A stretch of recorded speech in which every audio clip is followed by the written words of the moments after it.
रमजान में बिना लाउडस्पीकर हुई अजान तो मच गया बवाल। कट्टरपंथियों पर हुई बड़ी कार्रवाई, योगी का चला चाबुक। रमजान की शुरुआत हो गई है और मुख्यमंत्री योगी आदित्यनाथ ने रमजान के महीने में रोजा मानवता की सेवा और ईश्वर की बंदगी को बढ़ावा देने की बात कही। उन्होंने कहा कि इस दौरान धैर्य, आत्मा अनुशासन, सहनशीलता और सादगी को बढ़ावा मिलता है, जिससे परस्पर प्रेम और भाईचारे की भावना मजबूत होती है। लेकिन कुछ कट्टरपंथियों को यह पसंद नहीं आ रहा है और वो रमजान की नमाज लाउडस्पीकर से ना होने पर बवाल काट रहे हैं। दरअसल यूपी में धार्मिक स्थलों पर लाउडस्पीकर को लेकर योगी सरकार सख्त है, जिसके चलते मस्जिदों से लाउडस्पीकरों को गायब किया जा रहा है। अगर कहीं भी लाउडस्पीकर का इस्तेमाल हुआ तो कार्रवाई करने के भी आदेश हैं। ऐसे में संभल, बरेली, मुरादाबाद समेत अन्य जगहों पर रमजान की अजान बिना लाउडस्पीकर के हुई। उधर शासन प्रशासन के इस एक्शन से मुस्लिम समुदाय परेशान नजर आ रहा है, क्योंकि रमजान के पहले दिन ही जब लाउडस्पीकर नहीं बजा तो कुछ कट्टरपंथी नाराज हो गए, जिसके चलते मुस्लिम समुदाय के लोगों ने दिन में सिर्फ 2 मिनट ही लाउडस्पीकर बजाने की परमिशन मांग डाली और अब इस पर जमकर सियासत भी होने लगी है। योगी सरकार के एक्शन पर सियासत। धार्मिक स्थलों से लाउडस्पीकर हटाने को लेकर सियासी पारा भी हाई है। विपक्षी नेताओं की बयानबाजी के बीच एआईएमआईएम के डीएम को पत्र लिखा गया है। डीएम को लिखे पत्र में एआईएमआईएम ने रोजा इफ्तार के समय सिर्फ 2 मिनट मस्जिदों में लाउडस्पीकर बजाने की इजाजत मांगी है। वहीं मस्जिद के मौलवी का दावा है कि लाउडस्पीकर की अनुमति नहीं मिली तो रमजान में सहरी के लिए ताशा बजाकर लोगों को अलर्ट किया जाएगा। हालांकि संभल के एसपी ने भी साफ कर दिया है कि मुस्लिम समुदाय के लोग शासन के निर्देशों का पालन करते हुए रमजान में सहरी और इफ्तार करें, क्योंकि लाउडस्पीकर वहां से भी उतारे गए। लाउडस्पीकर क्यों हुआ बैन? दरअसल ध्वनि प्रदूषण को नियंत्रित करने के लिए योगी सरकार ने धार्मिक स्थलों पर लाउडस्पीकर बैन किया है, जिसके चलते पहले ही गाइडलाइन जारी की गई थी, जिसमें साफ साफ आदेश दिया गया था कि अगर कहीं भी लाउडस्पीकर का इस्तेमाल हुआ तो कार्रवाई की जाएगी। ऐसे में पुलिस ने चेतावनी दी है कि अगर कोई दोबारा अवैध रूप से लाउडस्पीकर लगाता है तो उसके खिलाफ कड़ी कार्रवाई की जाएगी। लाउडस्पीकर को लेकर एक्शन में यूपी पुलिस। धार्मिक और सार्वजनिक स्थलों से लाउडस्पीकर और ध्वनि शोर को लेकर यूपी पुलिस लगातार एक्शन मोड में है। इसके लिए खास अभियान भी कई दिनों से चलाया जा रहा है। जौनपुर, पीलीभीत, संभल, कन्नौज में पुलिस की कार्रवाई का वीडियो भी सामने आया था, जिसमें तेज आवाज वाले लाउडस्पीकरों को उतारा जा रहा है। उत्तर प्रदेश में मॉर्निंग में बजने वाले लाउडस्पीकर को लेकर मुख्यमंत्री योगी आदित्यनाथ काफी सख्त हैं। पिछले दिनों सुप्रीम कोर्ट के निर्देशों के तहत लाउडस्पीकर से संबंधित नियमों को लेकर सीएम योगी ने कार्रवाई करने को निर्देश दिए। वहीं सीएम योगी के आदेश और सुप्रीम कोर्ट के दिशा निर्देश के मुताबिक यूपी पुलिस के अधिकारी सख्त कार्रवाई लगातार कर रहे हैं। जौनपुर, कन्नौज और पीलीभीत में भी उतारे स्पीकर। पिछले दिनों जौनपुर में एसपी डॉक्टर अजय पाल शर्मा ने आधी रात को सार्वजनिक स्थलों और धार्मिक स्थलों से अवैध और मानक से ज्यादा आवाज वाले लाउडस्पीकर को उतार दिया था। पुलिस ने शासन की गाइडलाइनों का पालन करते हुए शहर में जांच की थी और दिशा निर्देश भी दे दिए हैं। उल्लंघन करने वालों पर कड़ी कार्रवाई की बात भी कही गई है। ऐसा ही कन्नौज में हुआ, जहां सिकंदरपुर चौकी प्रभारी ने पुलिस बल के साथ मंदिर और मस्जिदों से लाउडस्पीकर को उतरवा दिया। बिना परमिशन के चल रहे लाउडस्पीकरों को शांतिपूर्ण तरीके से उतारा गया। पीलीभीत में भी जिले भर में पुलिस ने लाउडस्पीकर उतारवाने का अभियान चलाया, जिसके तहत 133 धार्मिक स्थलों पर पिछले दिनों तेज आवाज वाले लाउडस्पीकरों पर कार्रवाई की गई और स्कूलों के संचालकों को चेतावनी दी गई। एसपी ने कहा था, देश के हर व्यक्ति को शांति से रहने का अधिकार। सुप्रीम कोर्ट ने 18 जुलाई 2005 को ध्वनि प्रदूषण पर अहम फैसला सुनाते हुए कहा था कि देश के हर व्यक्ति को शांति से रहने का अधिकार है, जो उसके जीवन के मौलिक अधिकार का हिस्सा है।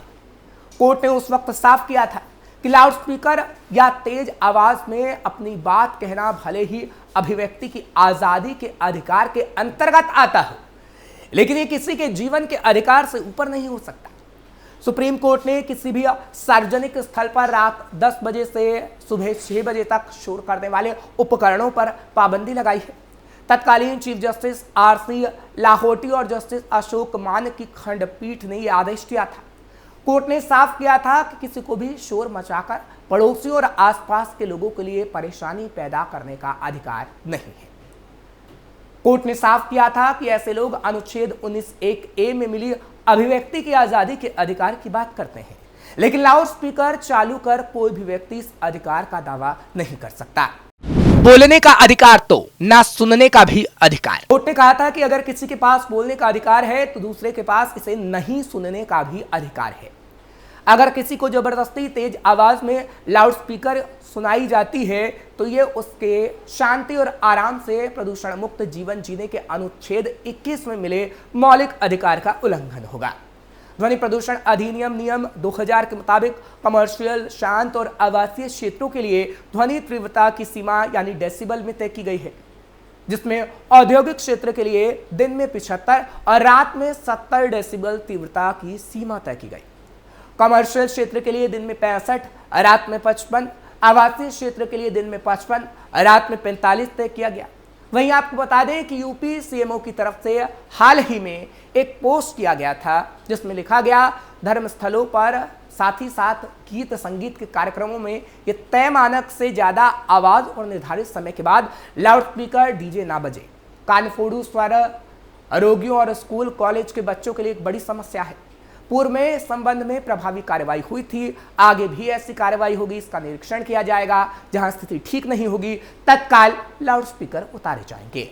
ड्रोन सर्वे करने के बाद यूपी पुलिस एक्टिव। बता दें, पिछले दिनों इस खास अभियान से पहले 13 थाना क्षेत्रों में 20 से ज्यादा धार्मिक स्थलों पर ड्रोन सर्वे किया गया था। अभियान के साथ ही सभी थाना प्रभारियों को निर्देश दिए गए कि मानकों का ध्यान रखें और अगर कोई गलत काम करता है तो संबंधित कार्रवाई की जाएगी, यानी इससे संबंधित कार्रवाई होगी और पुलिस लगातार इस पर कार्रवाई कर भी रही है। इसके बाद पूरे जिले में हड़कंप मच गया। रमजान और ईद के अवसर पर भी राज्य में शांति और व्यवस्था बनाए रखने के लिए कड़े सुरक्षा प्रबंध किए गए हैं और लाउड स्पीकर को उतारा जा रहा है। रमजान पर पुलिस ने किए खास इंतजाम। रमजान में लाउड स्पीकर पर पाबंदी के साथ साथ जुलूस मार्गों पर अतिरिक्त पुलिस बल को तैनात किया गया है। सुरक्षा को मजबूत करने के लिए ड्रोन कैमरों से निगरानी रखी जा रही है। उत्तर प्रदेश के डीजीपी प्रशांत कुमार ने शांति व्यवस्था बनाए रखने के लिए विस्तृत निर्देश भी दे दिए हैं। संदिग्ध और शरारती तत्वों पर कड़ी नजर रखने के साथ साथ इंटरनेट मीडिया पर भी विशेष ध्यान दिया जा रहा है। डीजीपी ने नियमित गश्त और फुट पेट्रोलिंग को प्राथमिकता देने की बात कही है। इसके अलावा पुलिस और पीएसी के साथ केंद्रीय सशस्त्र पुलिस बल भी संवेदनशील क्षेत्रों में तैनात किए हैं। सभी थानों को त्योहार रजिस्टर का अध्ययन करने और अवांछनीय तत्वों को सूचीबद्ध कर उनके खिलाफ कार्रवाई करने का निर्देश पहले ही दिया जा चुका है।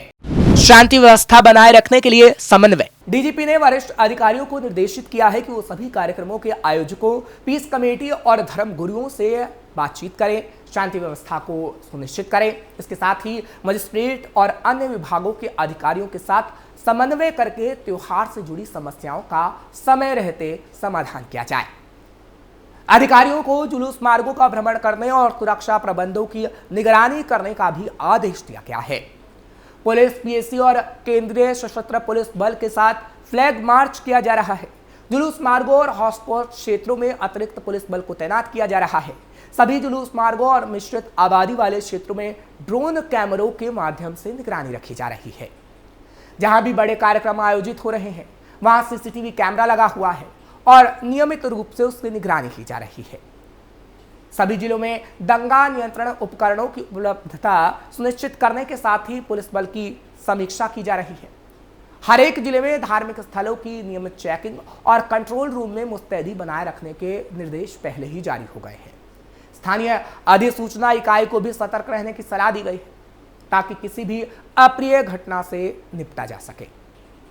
फिलहाल रमजान पर सुरक्षा के कड़े बंदोबस्त हों या फिर लाउडस्पीकर पर कार्रवाई, ये सब यूपी में शांति को बनाए रखने के लिए किया जा रहा है, क्योंकि योगी यूपी को अशांत नहीं होने देना चाहते।